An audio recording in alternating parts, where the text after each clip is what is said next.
What makes a genius?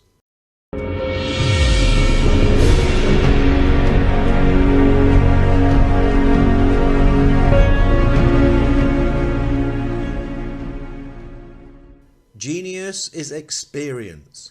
Some seem to think that it is a gift or talent, but it is the fruit of long experience in many lives. Henry Ford. The word genius comes from the Latin, meaning guardian deity or spirit, which watches over each person from birth. A derivative of the word genius is genie, a word meaning guardian spirit, or related to the Arabian word jinn.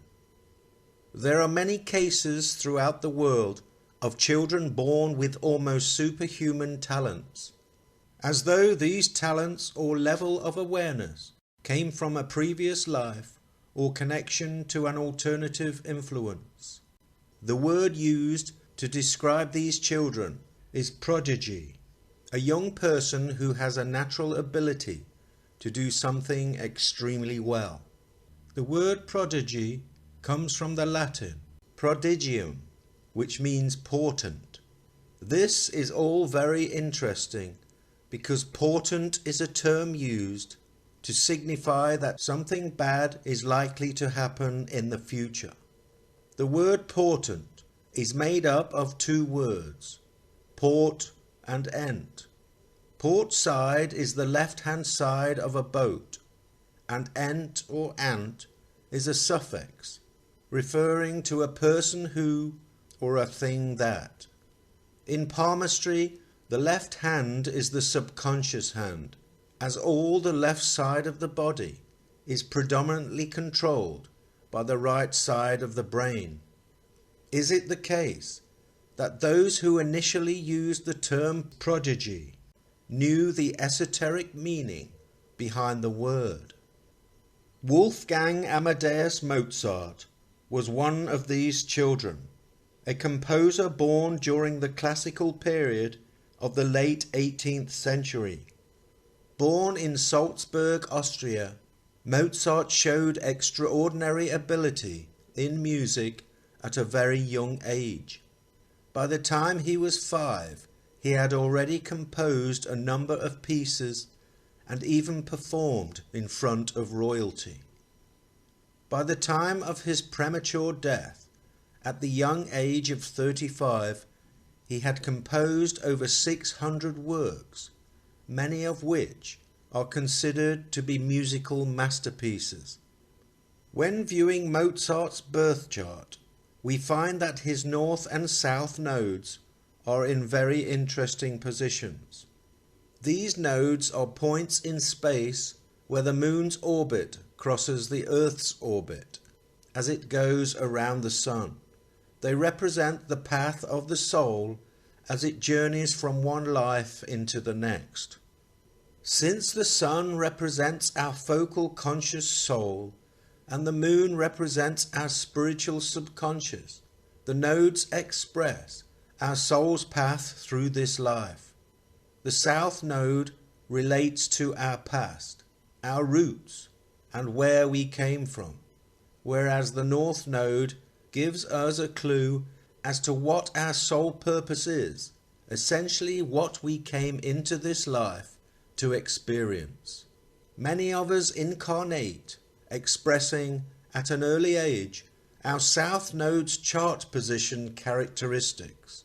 However, as we grow and develop, we should strive to move in the direction of the north node, as it clearly offers us our individual path towards soul development.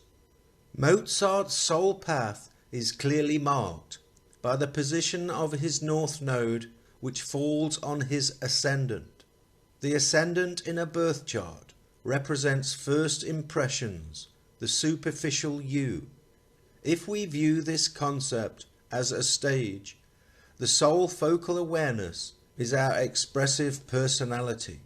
This is the front of the stage, what others will see as we project our ego. Our subconscious, on the other hand, is everything behind the stage, including the dressing rooms, props and scenery. The ascendant itself represents first impressions, the moment we walk out onto the stage.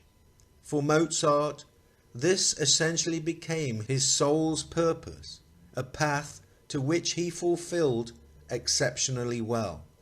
The North Node is conjunct to Mozart's ascendant in the sign of Virgo, I examine. This is the sign of the perfectionist. It is a mutable earth sign expressing its potential in a practical way. Its mutable qualities allow for flexibility, variability, and change relatively quickly.